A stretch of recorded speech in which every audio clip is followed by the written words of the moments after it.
Thank you, Senators Alexander and Murray, for holding this meeting. I'm a doc, a physician, and so I always think if you give the patient the power, including the power of knowledge of price, it makes a huge difference, both in terms of her health and her pocketbook. I would add the power of quality outcomes, the power of many other bits of transparent information y'all advocated. In fact, I agree with each of you so much. I can't really challenge you, almost have to ask you to amplify where we're going together. And I'll also point out that you have a bipartisan support. We have been working with Senators Bennett, Young, Grassley, Carper, and McCaskill to do a price transparency working group. And if I have time, I'll refer to something that Senator Smith and others are working on as regards administrative overhead. I could go on. Now let me first, though, speak about surprise medical billing. This is something I'm concerned about. The darker the color, the more likely that somebody is going to an in-network facility with an out-of-network provider. And they think they're doing the right thing because they go to their hospital that they know is in-network. But the ER group, for example, are the anesthesiologists. Mr. Tibbetts, you mentioned specifically that anesthesiology is looped in. Right. Their anesthesiologist, when they go to surgery, is not in. And so, and as much as 25% of inpatient bills, I think it's 50% of, is it 50% for ER use? In these areas, 50%, including Alaska, Senator Murkowski, 50% of the time when somebody goes to an in-network hospital, they have an out-of-network ER charge, which can be dramatically high. Seeing your concerned look, Senator Murkowski, I know I have a co-sponsor. But we see it's all over, including Oregon. So I didn't expect that. Tennessee looks okay, Mr. Chair. No, Tennessee's up there as well. So that said, we are introducing a bill today, thank you, introducing a bill today which would attempt to address surprise medical billings in all its permutations to protect the provider in this setting. And by the way, this is independent of the sophistication. I will say that once I went to Central Park in New York with my daughter, in full confession, I wasn't watching her. She falls off Alice in Wonderland, and then we have a trip to the ER with a surprise medical bill. My wife and I, general surgeon and a gastroenterologist, we did not pick up on that. So that said, Mr. Campeen, any thoughts you have about surprise medical billing and what we can do to address that? Sorry, I just turned it off. Thank you, Senator, for taking a look at this issue. It is a huge issue. You know, patients have a fighting chance if it's non-emergency care. We can help educate them and instruct them to speak with their doctor, call the hospital, ensure that the anesthesiologist, and that's a great example, right? Because in an emergency case, your anesthesiologist might be working local tenens and is out of network, and as a patient, you have no idea this is going on. So if it's scheduled care, it's at least the patient has an opportunity, if they're educated, to talk to their doctor and talk to the hospital and make sure that everything is in network. Something does have to be done about it. I'm actually a little surprised by your chart. My understanding is the state of Texas does have, and some states are handling this on the state level, but state of Texas does have some protections, I believe, for patients that are in HMOs, not PPOs, and I was a little shocked to see how red that was in your graph. Is absolutely something that needs to be addressed. I think if it can be addressed with legislation, so that if you, for example, use an in-network hospital, and if there's end up with a balance bill for an out-of-network anesthesiologist or pathology, that you are limited to what your network rate would, and you'd be limited on the out-of-pocket. And I think that is well worthwhile exploring that legislation. Then let me stay with you on my next chart. Sure. You hold up the next. I pulled this from your testimony, the price variation for South Florida cataract surgery fees. Tenfold difference between the low and the high. Correct. And it seems principally facility fees. Correct. It is just amazing that from less than $2,000 all the way to $12,000, it is quite remarkable. Yeah. Now, one thing that I had a conversation this morning, thank you, conversation this morning with somebody, and although Medicare is beyond the scope of this committee, still it's worthwhile considering. What if we made it possible for MA plans to share savings with beneficiaries who signed up for Medicare if the beneficiary chooses a lower cost facility? making sure that she has the information on infections and quality and everything else that everyone else spoke to. Your example of the hip replacement, quite remarkable, Mr. Tibbetts. What are your thoughts about that? Mr. Campine? Excuse me. I think that Medicare Advantage plans would embrace that. And I can tell you just very quickly, my wife runs primary care medical home models for Medicare Advantage plans. Because they are at risk for this, they use tools like Healthcare Blue Book to make sure that they're guiding their patient to cost effective, even in the Medicare environment, because there's a difference in the price, for example, for imaging. I do think that there is absolutely promise. We know in the commercial environment that value-based incentives are incredibly important. There's been a lot of state legislation in terms of right to shop laws. We do it with over 50% of our clients use incentives to reward patients when they make more cost-effective choices.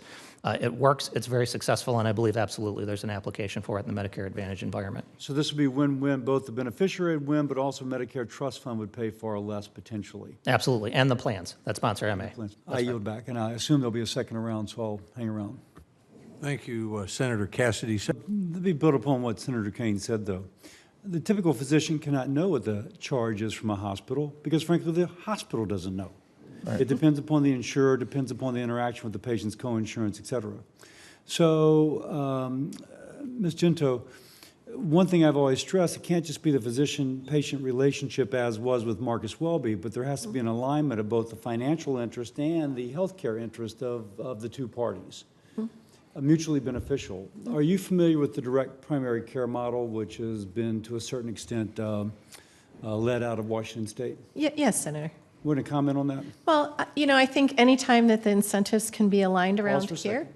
Let me just say, for those who may not know, direct primary care model, I call it the blue-collar concierge. The patient pays the physician a fee per month, and the physician takes care of all those needs except those which require referral. If the patient doesn't like it, she can terminate at any time. Right. So if she gets sent to the ER with a headache on Friday afternoon and spends all night there, she says, what the heck is this doing for me? So the doc makes a point to see her on Friday afternoon with her headache. Right. If he does or she does refer to a specialist, the doc then has the incentive to both look at quality and cost to make sure that she gets the best value for her relationship with the primary care. With that said. Senator, thank you. And that is exactly what I was going to say. Anytime the incentives can be aligned across the care delivery systems, and purchasers are demanding that of the provider networks that they're engaged with, the better it is for the consumer. Now, when you say that, though, you still have to have value. One of my assistants, a physician, gave me the little formula. Value is equal to quality divided by cost. Now, obviously, the greater the quality, the more you're willing to pay. Now, but that becomes difficult. And you and one of you, Ms. Binder, or you, Ms. Gento, mentioned that. But, Mr. Tibbetts, let me just go to the practical aspect of this. Somebody with ischemic heart disease, diabetes, hypertension, has to go in for a joint replacement. Probably that needs to be at the general hospital. But when you have your cash price, does that cover those with various comorbidities which may require extra effort? Or is there a epi payment upon that? I'm just asking how you would practically handle that. No, we're very sensitive because it's not about the dollar, it's about the patient and what we can do for them. And so in our policies and procedures, we're very specific on what individuals, their level of health, the ASA chart. We only accept individuals that are healthy. So then let me ask, because if we had a representative of the American Hospital Association here, she would be saying, aha, they're cherry picking. They're taking those who are the healthiest patients. And we are left with those who are the most complicated. So, of course, we look worse both in terms of quality and cost because we do have the person with the ischemic heart disease, et cetera. How would you respond to that? Well, absolutely. Hospitals, ASCs are not anti-hospital. We recognize that we have individuals with very complex physical issues, and that hospitals and ASCs should be compensated or reimbursed for the level of complexity that a patient has. On only about 40%, 40 to 50% of our total hips that could be done in an outpatient setting should go to an outpatient setting. because of age, diabetes, sleep apnea, any of those comorbidities, they need to go to the hospital. So, Now, in your community, is there differential payment based upon comorbidities? well, we only choose to accept patients that No, but are. I'm sorry, but in the pay, if I went to the general hospital where your ASC is. Correct. Would I pay more, would the insurance company pay more if I had diabetes and heart disease along with my need to replace my hip? Or is there the same payment for the hip replacement whether or not there is comorbidities? Well, I understand the hospitals would be reimbursed more for that, but I don't know what the hospitals reimburse. Ms. Binder, you discussed, and I think you and Ms. Gento as well, the difficulty in comparing different sites of care for their quality measures. And again, a value is quality divided by cost, but quality is influenced by how sick the patient is going in. That's another complexity on that. And again, I'm a big believer in price transparency, quality transparency, et cetera. How do we establish value for patients so they can know if I've got something else going on, this is where I should go as opposed to there? Well, I think that's what the information that has to be provided through transparency tools is if you're at certain risk levels, here's some options that you have in the market. I think not everybody should go to a hospital. Not everyone needs to go to a hospital, nor do they want to necessarily. That option should be available to them. We don't need to send everybody to So the highest level of care. You mentioned the Leapfrog initiative, that which is attempting to compile this, but also I think my staff points out that if you go to CMS, every hospital rates about the same. And we Right. know there's incredible variability. And so despite them amassing all this information, everybody comes out the same, a regression to the mean, if you will. So how do we actually take this and compile it in a way that I could say, I've got diabetes, I better go here as opposed to there? Well, I think that CMS needs to make data available to the public, which they do, behind the tool that's Hospital Compare, where they call everyone basically average, that's the problem. But behind that is a spreadsheet. Lake Wobegon for hospitals. It's huh? worse than Lake Wobegon. Everybody's average. But behind that is a spreadsheet, and all of us, or many of us in the public arena, can use that spreadsheet to populate our own tools that do show variation among providers. So, and that's been a very positive program, and that needs to expand. They need to be able to do that for more measures. But in their public-facing tools, because of political considerations, everybody looks average. Now, Ms. Gento, I'll finish with you. Again, y'all have done a remarkable job of kind of taking all these different payors and getting information, obviously comparing different types of systems to one another. How do y'all handle this issue? What we would say is that publicly available data can show distinctions. It should be severely adjusted. We haven't looked at the level of a particular case, as you've mentioned, diabetes yet, but we have done this at the hospital level in my state, where we've compared cost, quality, and patient experience. Patient experience, not satisfaction. Patient experience being how engaged am I in my care? How often does something happen?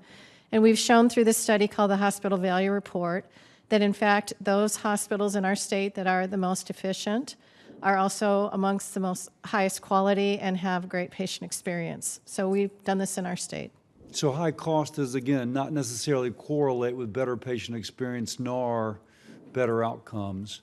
Absolutely, Senator. It does not. And you have found a way to address the differences between case mix, at least to a certain extent, as you compare different entities. Yes, we have. We have a long way to go, but we've made an initial attempt. Thank you all very much